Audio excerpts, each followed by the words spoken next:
Okay, so this is how to play PanZoo.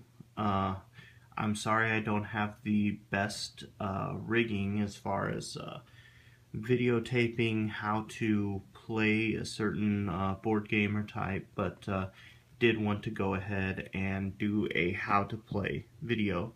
That deck right there, that's going to be the deck of zoo cards, which is how you actually build your zoo. The components that you need from the kit are this little panda face, start player marker, the D6, either works because both of them have the panda face on the 6, the little panda meeple with the little panda butt, the gold brick, and these various player markers with matching sets. So the black can't really be seen, just a little too close to the table. But each player will receive one of these circular markers and one of these square cubes. Now, with the square cube, there is this Zoo Prestige card, and it will go into the center of the table where everybody can easily access it, and your little square cube will start on the floor space.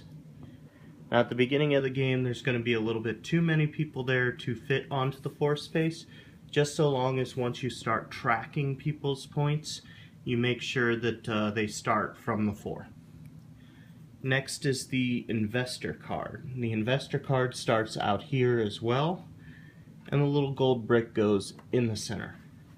I'm going to take a second to explain the investor card, because the investor card shows that the investors have preferences of what types of exhibits they want to see. It all starts from the center, and whenever it gets to be the investor phase, somebody rolls a D6, which is the start player, and then from there, from the center, whatever the result is, it will move out. You may notice that there's no 6, because whenever a 6 occurs, that's the panda, and that's the panda payout. Everybody just gets everybody just gets 3 cards, and the investor token doesn't move on here or in the parks. And I'll go over what the investor tokens do later. Whenever it moves to a space, like let's say it moves to tundra, you roll again, and if it's a 1 and 2, you go to the grassland. If it's a 4 and 5, you go to the desert. If it's a 3, you come all the way down here to aquatic. But the 6 always resets you to the center. Previously, I had this. This was a little too hard to be able to quickly and easily reference, and who really wants to work with a grid anyway? The game is about gridding, so an extra grid isn't all that fun. So we'll set that aside for now, and then we'll put our gold brick in the center. Now obviously I won't show you how multiple players interact with one another, because the way multiple players interact is based on taking turns and doing their own actions within their own park. You will start with a hand of 3 cards, and whenever you pick one, cards have a cost down here, as well as potential special abilities. For example, the gift shop.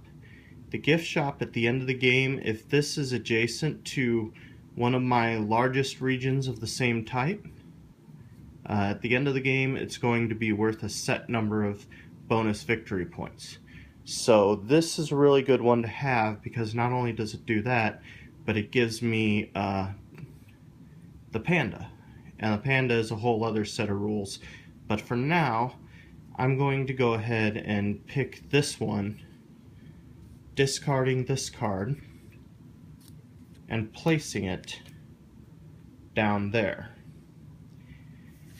And then the investor phase comes up, where, as I mentioned before, roll the d6, The 6, the panda payout, is not an interesting result, so you can cheat it whenever you're making a demonstration video. I got a 3 moving down here to the forest. Now this means that the best card draw I can get is the forest. Also forgot I got the panda and I must put it on one of my exhibits, so I'll just put it here in aquatic. Now, because I don't have the forest, the next best thing that they want to see are desert and aquatic. But I just covered up my aquatic because technically this should have been done before this. So instead, I put my investor token on either grassland or tundra, both of which aren't worth all that much, but going back to the panda, whenever you take the panda, you will get a prestige point.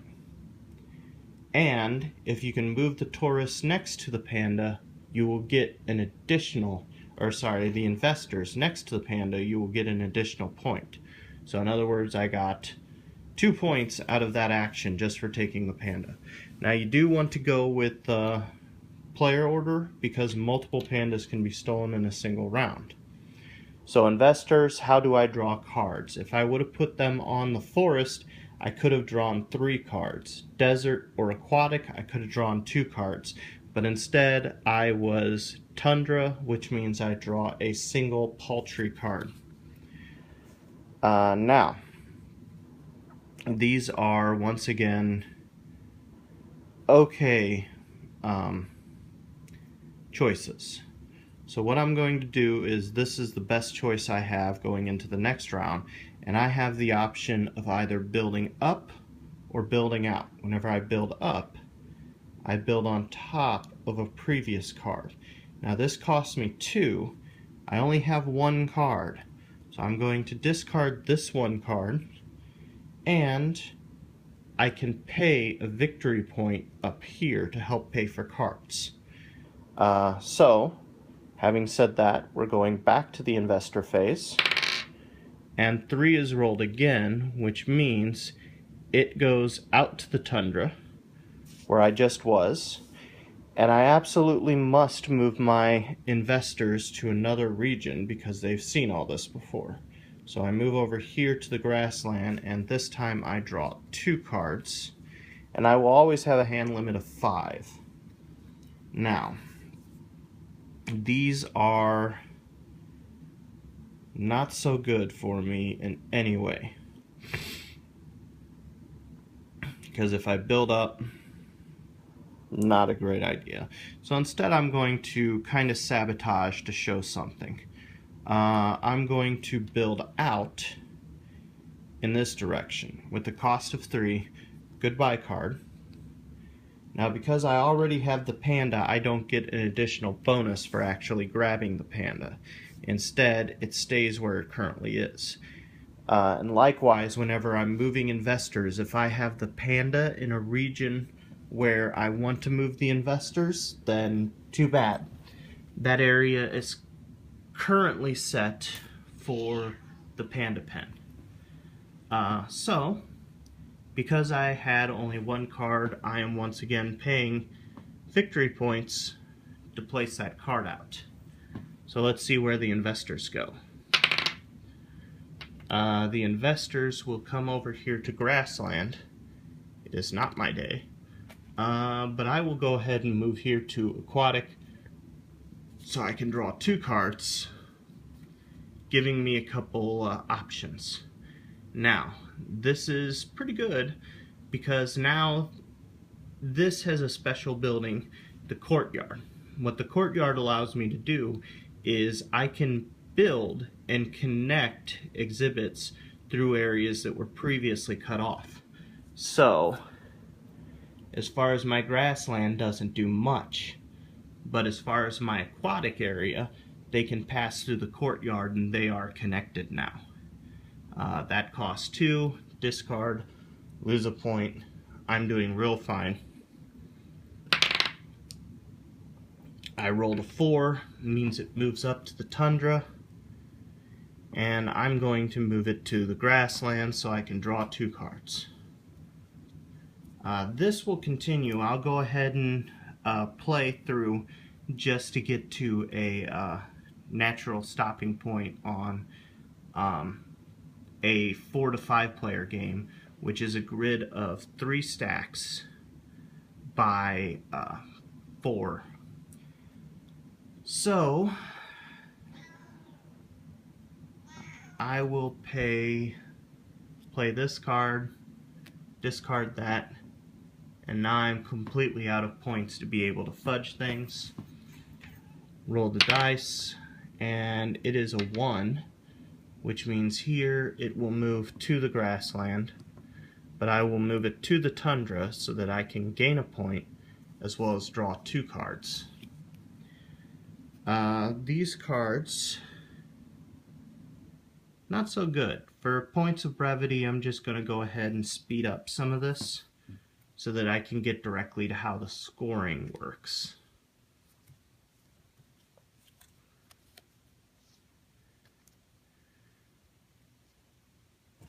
So, whenever you have a stack of 3 completed, there is a spot for a 4th card, and that's where the bottom of these cards come in place. This is called advertising, and you're just basically setting up billboards for what your zoo will become known for.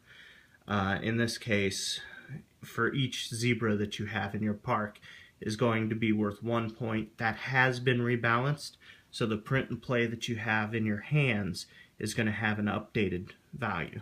So we just pop that down here to show that that portion of the park has been completed. I'll just grab 2 random cards right here, and then we go to final scoring. Now, final scoring will typically be you take your largest exhibit of a type. So we'll start with forest, and then you count the number of animals. I have 3 animals in here, minus the number of orphaned exhibits, and those are exhibits that are not connected to the biggest one. So 3 minus 2 equals 1 point for my forest exhibits. Going to my grassland, 1, 2, 3, 4, minus 2, 2 points. For my aquatic, I have 1, 2, 3, 4, 5, and these are connected because of the courtyard. 5 minus 1, because technically, if you can span a type of exhibit across multiple cards, that's actually how you can help reduce some of the points that you're going to lose, because this is now 1 exhibit, so I only lose 1 point for it. So that's a basic overview on how you score your park. Next up is how you score your billboards. So for example, 1 point for every zebra that I have. 1, 2, 2 zebras. And then this one would be having fewest grassland animals. So if other players have more grassland animals than I do, it would be 6 victory points right out. And this is fewest desert animals. Once again, if somebody had more than 3 desert animals, this would be victory points.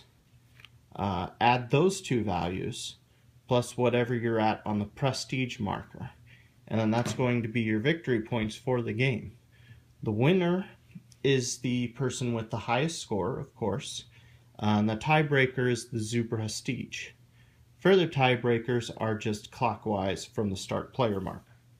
So that's basically how to play PanZoo. Every copy should have some reference sheets to help go back, a comprehensive rule, and that's basically it for me. Thank you for allowing me to be in the competition, and hope you enjoy it.